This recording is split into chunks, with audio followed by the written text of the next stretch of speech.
how can we find the thing together that will sort of feel right for both of us? And so that's kind of the thing I'm thinking about on all different scales. Literally from like internal to one person, where I sometimes call it full fractal buy-in. Um, Oh, Although that's wow. sort of a weird Okay. term. No, no. But I mean, spitting fire there. yeah, Say it again.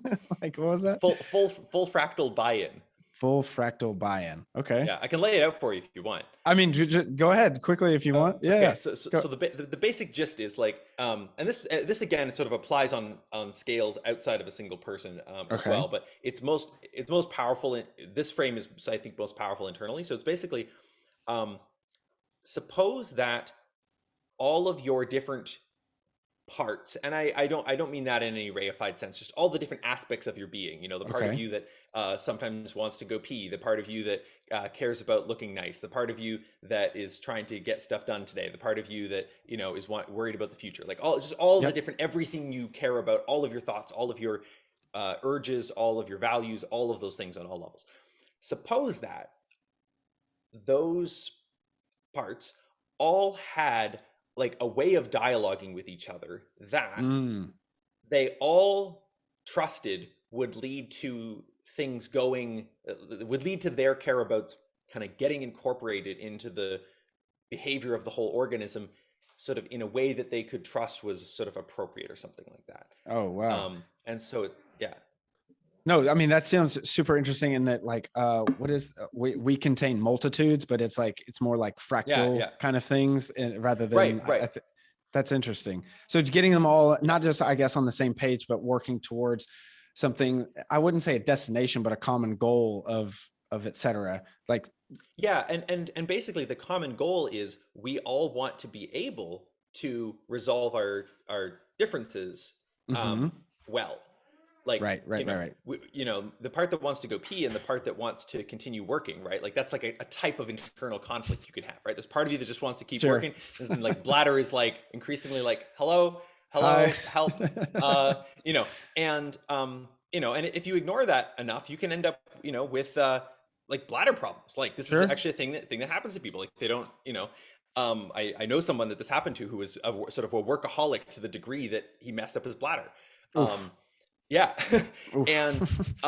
And so like that's an, you know, that's an example of some signal getting like ignored. Now, most people are not remotely in that territory with respect to their bladder. It's like you Mm-hmm. have to be pretty intensely focused on your work or whatever. But you know, I would say most people are probably in that kind of like really overstrained territory with respect to other kinds of internal conflicts Mm-hmm. that they have. Um, and so it's like, how do you, you know, one way to put it is how do you open a space of dialogue between these different careabouts? Um, because there's something it feels like, I'm curious actually if this description resonates with you. There's a thing it feels like to be like, oh man, like I kind of want to go to the party, but I've also got this thing that I need to do, and I got to do it before the thing tomorrow afternoon. Mm-hmm. But oh man, but I want to go to the thing. And so it's like you're sitting in this like this, oh man, I don't know what to do kind of thing. I have these two things I want, and I don't know how to satisfy both of them. And there, like one way you can kind of respond is like, ah, no, I really shouldn't go to the party, and you sort of push the party urge away, and you're like, I got to do the thing. But like while you're doing the thing, you're still kind of antsy. Like you're like, I want to be at the party though. Like it's Yeah. like a, or conversely, you go to the party and you're still like, oh, I really should be back home doing the thing, right? So it's like you can sort of force yourself to act while you haven't actually found clarity Mm-hmm. Mm-hmm. about things. You haven't found resolution. You're not yeah, you are unresolved, right? Right. And but then there's another thing that can happen where you go, oh, you know what? That thing that's due tomorrow afternoon, you know, I don't actually need to do it by then because reason XYZ that you realize. Or I can actually do it tomorrow morning and not do the thing I was going to do tomorrow morning, which is way less interesting than this party. Or like something, some new possibility arises in you.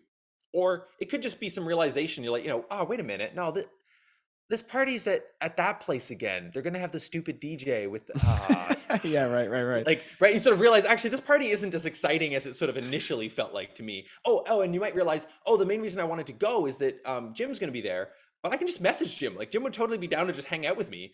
Like Right.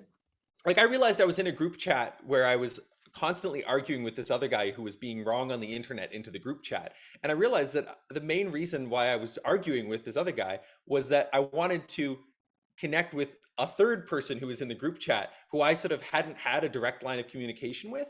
And he felt he's like a little bit, I don't know, not exactly famous, but like, he has his own, Right. very successful podcast and stuff. So I felt like a little bit like nervous about reaching out to him. But then I was like, I've talked to this guy before. Like, I can just send him a message and be like, I would like to talk, right? And like, I don't need to be like exhausting myself into this group chat in order to connect with this guy, if like that's my Right. only reason for staying. And so I like left the group chat and just like messaged the guy. I think I maybe even told him that like part of why I'd been hanging out in the group chat and saying so much stuff was that I sort of wanted to reconnect with him. And Oh, that's anyway, funny. so point is, there's a thing it feels like, is this resonate for you? There's a thing it feels Yeah. like when it clicks into place and it resolves, and then you're not in conflict anymore. Like you can go to the party and you're present at the party, not feeling, oh, I should be working, or you can be working on the thing and not feeling, oh, I should be at the party.